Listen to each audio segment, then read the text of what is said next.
അൽഹംദുലില്ലാഹ്. പറഞ്ഞു വന്നെന്താണ്?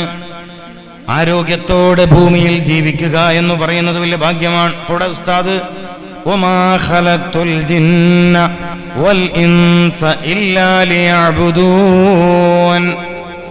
ആരാധനക്ക് വേണ്ടിയല്ലാതെ. അപ്പൊ ആരാധനാ കർമ്മങ്ങൾ നിർവഹിക്കാൻ ശരീരത്തിന് സിഹത്ത് വേണം, ഖുവ്വത്ത് വേണം, നശാത്ത് വേണം. ഫത്ഹുൽ മുഈനിൽ പ്രത്യേകം തന്നെ എഴുതിയിട്ടുണ്ട്, നശാത്ത്. നിസ്കാരത്തിലേക്കൊക്കെ പോകേണ്ടത് ഉന്മേഷത്തോടു കൂടിയാണ്, ഉറക്കം തൂങ്ങിയ അവസ്ഥയിലല്ല. ആരോഗ്യം വലിയ നിഅമത്താണ്. അല്ലാഹു ആ കൂട്ടത്തിൽ നമ്മളെ ചേർത്ത് തരട്ടെ. മതം, വിശുദ്ധ ഇസ്ലാം മനുഷ്യന്റെ ആരോഗ്യത്തിന് വലിയ പ്രാധാന്യം നൽകിയ മതമാണ്.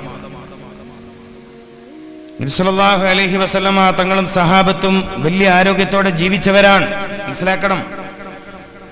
നമ്മുടെ നേതാവ് എന്ന് പറഞ്ഞിങ്ങനെ ഒടിഞ്ഞു തൂങ്ങുന്ന ശരീരം കൊണ്ട് ജുമാക്കൊക്കെ വന്നിട്ട് പള്ളിന്റെ ചുമര് നോക്കിയിരിക്കുന്ന ആളൊന്നുമല്ല.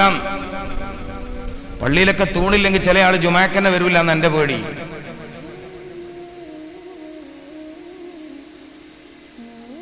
നബി സല്ലല്ലാഹു വയസ്സുള്ള ആൾ ഇരുന്നോളി കേട്ടോ, വയസ്സുള്ള ആൾ ചാരി ഇരുന്നോളി. ഞാൻ വയസ്സുള്ള ആളെന്ന് എന്റെ പ്രസംഗത്തിൽ കൂട്ടണയില്ല, നിങ്ങൾക്ക് ആർക്കും അങ്ങനെ തോന്നരുത്. ഞാൻ ചെറിയ ആളുകളുടെ വിഷയം പറയുള്ളൂ. ചെറുപ്പക്കാരുടെ കാര്യമാണ് പറയുന്നത്. നേരത്തെ വരെ പള്ളിയുടെ പിറകിൽ ആ ചുമര് ചാരിയിരിക്കുക. ഏറ്റവും ശക്തനായ ഒരു നേതാവിന്റെ അനുയായികളാണ് നമ്മൾ. അപ്പൊ ആരോഗ്യം എന്നുള്ളത് ഇസ്ലാമിക സംസ്കാരത്തിന്റെ ഭാഗമാണ്. ഒരു മുസ്ലിം വിശ്വാസിയാവുന്നതോടുകൂടി ആരോഗ്യവാൻ കൂടിയാവണമെന്നാണ് മതത്തിന്റെ താല്പര്യം. ഇമാം മുസ്ലിം റഹ്മത്തുള്ളാഹി അലൈഹി കിതാബ് മുസ്ലിമിൽ ബാബുൽ ഖദർ എന്ന അധ്യായത്തിൽ ഒരു ഹദീസ് പറയുന്നു, അൽ മുഅ്മിനുൽ ഖവിയ്യു ഖൈറുൻ വ അഹബ്ബു ഇലല്ലാഹ്. അല്ലാഹുവിങ്കൽ ഏറ്റവും ഖൈറായവൻ, അല്ലാഹുവിന്റെ അടുത്ത് വലിയ ഖൈറായ ആള്, അല്ലാഹുവിന് ഏറ്റവും ഇഷ്ടമുള്ളയാൾ, അല്ലാഹുവിന് ഏറ്റവും ഇഷ്ടമുള്ളയാള്, ഏറ്റവും ഖൈറായവൻ അൽ ഖവിയ്യു, ശക്തിയുള്ള സത്യവിശ്വാസിയാണ്. അൽ മുഅ്മിനുൽ ഖവിയ്യു, ശക്തിയുള്ള സത്യവിശ്വാസിയാണ്. മിനൽ മുഅ്മിനിൽ ലഈഫ്, ശാരീരിക ക്ഷമത കുറഞ്ഞു പോയ ആളുകളെക്കാൾ. ഇത് രോഗം വന്ന ആളുകളെ നിസ്സാരമാക്കിയിട്ട് പറഞ്ഞ ഹദീസൊന്നുമല്ല, ളുഅഫായിനെ ചെറുതാക്കി പറഞ്ഞൊന്നുമല്ല. ഈ ഹദീസ് പറഞ്ഞത് എന്തിനാണെന്ന് വെച്ചാൽ, നീ ജീവിക്കണ കാലം മുഴുവൻ ആരോഗ്യത്തോടെ ജീവിക്കാൻ ശ്രമിച്ചോളി എന്ന മോട്ടിവേഷനാണ്, താല്പര്യം ജനിപ്പിക്കലാണ്. അതിപ്പോ അങ്ങനെ തന്നെയാണല്ലോ. വീട്ടിൽ ഏറ്റവും നന്നായി പഠിക്കണ കുട്ടികളോട് മാതാപിതാക്കൾക്ക് ഇത്തിരി സ്നേഹം കൂടും. ക്ലാസ്സിൽ ഏറ്റവും പഠിക്കണ ഒരു വിദ്യാർത്ഥി ഉണ്ടെങ്കിൽ അധ്യാപകന്മാർക്ക് അധ്യാപികമാർക്ക് അവരോട് ഇത്തിരി സ്നേഹം കൂടും. എന്നതുപോലെ അല്ലാഹു സുബ്ഹാനഹു വ തആല നൽകിയ അനുഗ്രഹത്തെ മനസ്സിലാക്കുകയും അതിനെ പരിപാലിക്കേണ്ടുന്ന രൂപത്തിൽ പരിപാലിക്കുകയും അതിനെ നിലനിർത്തുകയും ചെയ്തവരോടാണ് അല്ലാഹുവിന് കൂടുതൽ താല്പര്യം. അല്ലാഹുവിങ്കൽ കൂടുതൽ ഖൈറായവൻ മിനൽ മുഅ്മിനിൽ ലഈഫ്. ജീവിതത്തിൽ പല കാര്യങ്ങളും ശ്രദ്ധിക്കാതെ ശരീരം തളർന്നു പോയ ആളുകളെക്കാൾ.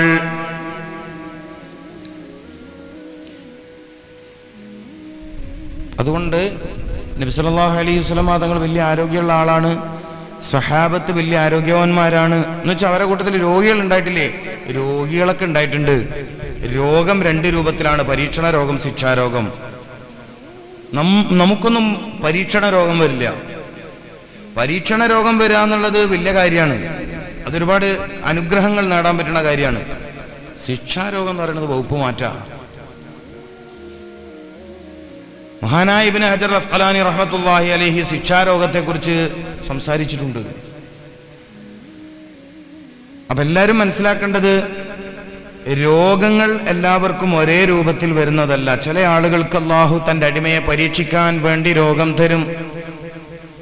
നബി അയ്യൂബ് അലൈഹിസ്സലാമിനെ പോലെയുള്ള അമ്പിയാക്കളിൽ, അയ്യൂബ് അലൈഹിസ്സലാമിനെ പോലെയുള്ള അമ്പിയാക്കൾക്ക് അല്ലാഹു പരീക്ഷണാടിസ്ഥാനത്തിൽ രോഗം കൊടുക്കും. അതുപോലെ മഹാന്മാരായ ഔലിയായിനും അല്ലാഹു രോഗം കൊടുക്കും പരീക്ഷിക്കാൻ. എൻ്റെ അടിമ ഞാൻ കൊടുത്ത രോഗത്തിൽ ക്ഷമിക്കുന്നുണ്ടോ? ആ അവസ്ഥയെ അവർ തൃപ്തിപ്പെടുന്നുണ്ടോ? ക്ഷമയും തൃപ്തിയും രണ്ടാണ്. ഒന്ന് ക്ഷമിക്കുക, അള്ളാഹു തന്ന രോഗമല്ലേ, ക്ഷമിക്കാം. ഒന്ന് തൃപ്തിപ്പെടുക ആ അവസ്ഥയെ. എൻ്റെ പരിപാലകനായ രക്ഷിതാവ് എനിക്ക് ഈ അവസ്ഥയാണ് തന്നിരിക്കുന്നത്, റളീന ബില്ലാ. എൻ്റെ രക്ഷിതാവ് എനിക്ക് ഈ അവസ്ഥ തന്നിരിക്കുന്നു, റളീന ബില്ലാ. ഇത് ക്ഷമയല്ല, ഇത് തൃപ്തിയാണ്. അതിനേക്കാൾ ഗ്രേഡ് കുറഞ്ഞതാണ് ക്ഷമ.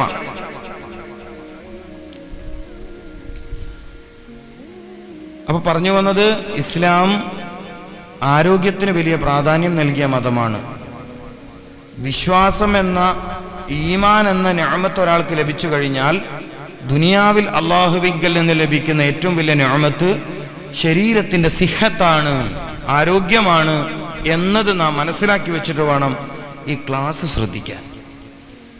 സാധാരണ പലപ്പോഴും സ്വർഗലോകത്തെ സുഖങ്ങളെ കുറിച്ചാണ് നാം വഅദ് പറയാറുള്ളത്, അല്ലെങ്കിൽ ഖബറിലെയും നരകത്തിലെയും അദാബിനെ കുറിച്ചാണ് വഅദ് പറയാറ്. ഇതാണ് ഏറ്റവും ഉയർന്ന വഅദ്, സംശയമൊന്നും വേണ്ട. വഅദിന്റെ കൂട്ടത്തിൽ ഏറ്റവും നിലവാരമുള്ള വഅദ് എന്ന് പറയുന്നത് മരണത്തെക്കുറിച്ച് പറയുന്ന വഅദ് തന്നെയാണ്, സ്വർഗത്തിലേക്ക് ആഗ്രഹം ജനിപ്പിക്കുന്ന വഅദ് തന്നെയാണ്.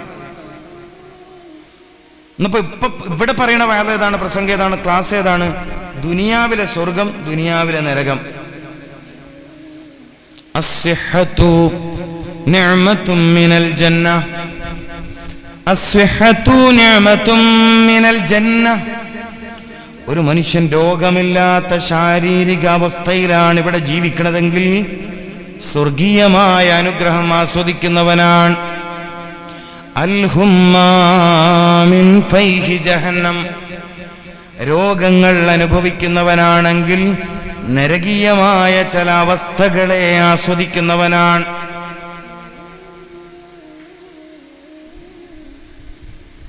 മിൻ ഫൈഹി ജഹന്നം.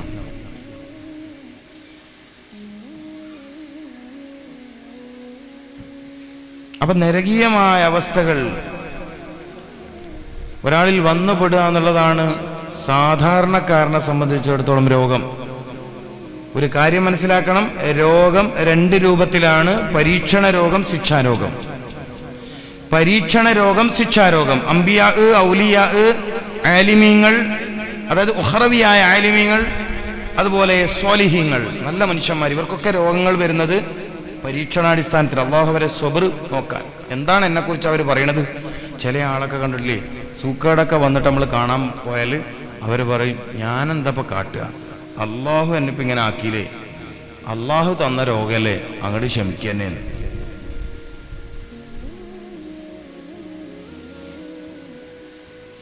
അത് പറയാൻ പറ്റുന്ന ആളുണ്ട്.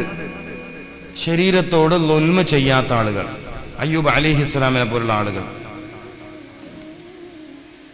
നിങ്ങളിൽ ഒരാൾക്ക് പിടികൂടിയ രോഗം പരീക്ഷണ രോഗമാണെന്ന് ബോധ്യമായാൽ, ശരീരത്തോട് അതിക്രമങ്ങളൊന്നും ചെയ്തിട്ടില്ല എന്ന് ഉറപ്പുണ്ടെങ്കിൽ, ശരീരത്തിന്റെ താല്പര്യത്തിന്, പ്രകൃതിപരമായ താല്പര്യത്തിന് എതിരൊന്നും ചെയ്തിട്ടില്ല എന്ന് നിങ്ങൾക്കുറപ്പുണ്ടെങ്കിൽ, നിങ്ങളുടെ രോഗത്തിന്റെ ശിഫാ ലഭിക്കുന്ന ഒരു ആയത്ത്, ഒരു പ്രാർത്ഥന വിശുദ്ധ ഖുർആനിലുണ്ട്. അയ്യൂബ് അലൈഹിസ്സലാം നിർവഹിച്ച പ്രാർത്ഥനയാണത്. അന്നീ മസ്സനിയൽദുർറു വഅൻത അർഹമുർ റാഹിമീൻ. നിങ്ങൾക്ക് പിടികൂടിയ രോഗം പരീക്ഷണ രോഗാണ്. അതെന്റെ പ്രസംഗത്തിന്റെ തുടർന്നുള്ള ഭാഗങ്ങളിൽ മനസ്സിലാവും. ഞാൻ രോഗിയായത് അല്ലാഹുവിൽ നിന്നുള്ള പരീക്ഷണം കൊണ്ടാണോ? അതല്ല, ഞാൻ രോഗിയായത് എന്റെ ശരീരത്തോട് ളുൽമ ചെയ്തത് കൊണ്ടാണോ? വമൻ യഅമൽ സൂഅൻ യുജസാ ബിഹി. ഒരുത്തൻ തന്റെ ശരീരത്തോട് തിന്മ ചെയ്യുമ്പോൾ അതിനനുസൃതമായ പ്രതിഫലമാണ് അല്ലാഹുവിൽ നിന്ന് അവന് ലഭിക്കുക എന്ന് സൂറത്തുൻ നിസാ. ഈ ആയത്തിനെ വ്യാഖ്യാനിച്ചുകൊണ്ടാണ് മഹാനായ ഇബ്നു ഹജർ അൽ-അസ്ഖലാനി തങ്ങൾ അവർ ഫത്ഹുൽ ബാരിയിൽ രോഗം ശിക്ഷാരോഗവും ഉണ്ടെന്ന് പറഞ്ഞത്. ഫത്ഹുൽ ബാരി എന്ന് പറഞ്ഞ വലിയ കിതാബാണ്. ഇസ്ലാമിക ലോകം വലിയ ആദരവോടെ നോക്കിക്കാണുന്ന ഗ്രന്ഥമാണ്. വോള്യം 2 പരിശോധിക്കണം. രോഗങ്ങൾ വർദ്ധിക്കുന്ന കാലഘട്ടത്തിൽ കരൾ രോഗവും കിഡ്നി രോഗവും ക്യാൻസറും ശ്വാസകോശ രോഗവും അസ്ഥിരോഗവും മസ്തിഷ്ക രോഗവും ഞരമ്പ് രോഗവും മാനസിക രോഗങ്ങളും വല്ലാതെ വർദ്ധിക്കുന്ന കാലഘട്ടത്തിൽ ആരോഗ്യവാനായി ജീവിക്കാനുള്ള വഴികളെക്കുറിച്ച് ഖുർആനിൽ നിന്നും തിരുസുന്നത്തിൽ നിന്നും മനസ്സിലാക്കുക എന്നതാണ് ഒരുമിച്ച് കൂടലിന്റെ ലക്ഷ്യം. ഈ സദസ്സിന്റെ ലക്ഷ്യം അതാണ്. പ്രത്യേകിച്ചും ഈ സദസ്സിന്റെ ഒരു പ്രധാന ഉദ്ദേശം എന്താണ്? ശിക്ഷാരോഗങ്ങൾ വരാതിരിക്കുക എന്നതാണ്.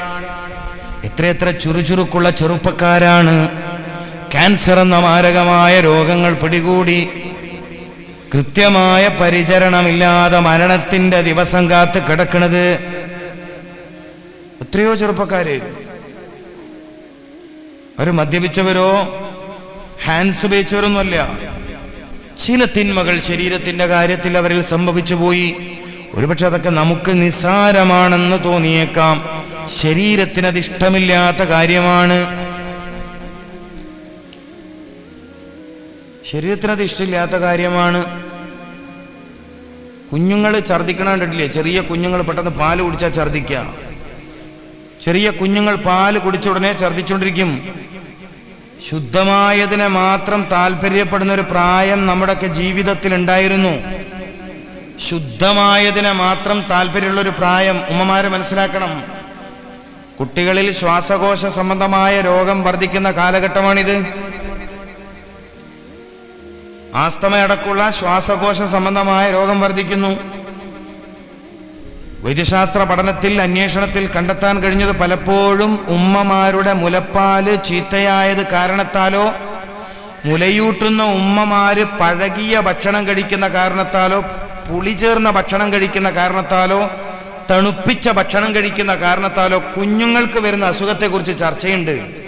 കാരണം കുഞ്ഞുങ്ങളുടെ ശരീരത്തിന് നല്ലത് മാത്രമേ താല്പര്യമുള്ളൂ. ഇതന്നെയാണ് എല്ലാവരുടെ കാര്യത്തിലും. ഭക്ഷണം ഹലാല് മാത്രം ആയാൽ പോലെ ത്വയ്യിബൻ. എന്താണ് ഈ ത്വയ്യിബൻ എന്ന് പറഞ്ഞതിന്റെ താല്പര്യം?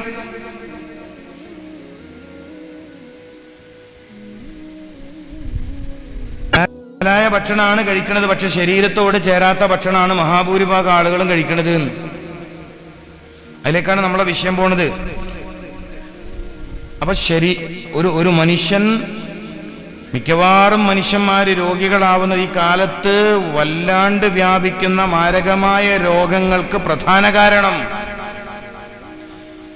ഈ കാലഘട്ടത്തിൽ വ്യാപിക്കുന്ന മാരകമായ രോഗങ്ങൾക്ക് പ്രധാന കാരണം ജീവിതശൈലിയിൽ വന്ന മാറ്റങ്ങളാണ് എന്ന് ചർച്ച ചെയ്തു. ഇത് വളരെ മനോഹരമായ ഒരു ഗ്രാമീണ പ്രദേശമാണ്. ഇവിടെ കൃഷി ചെയ്യുന്നവരുണ്ട് എന്നറിഞ്ഞപ്പോൾ വലിയ സന്തോഷമായി. വളരെ മനോഹരമായ ഗ്രാമീണ പ്രദേശം.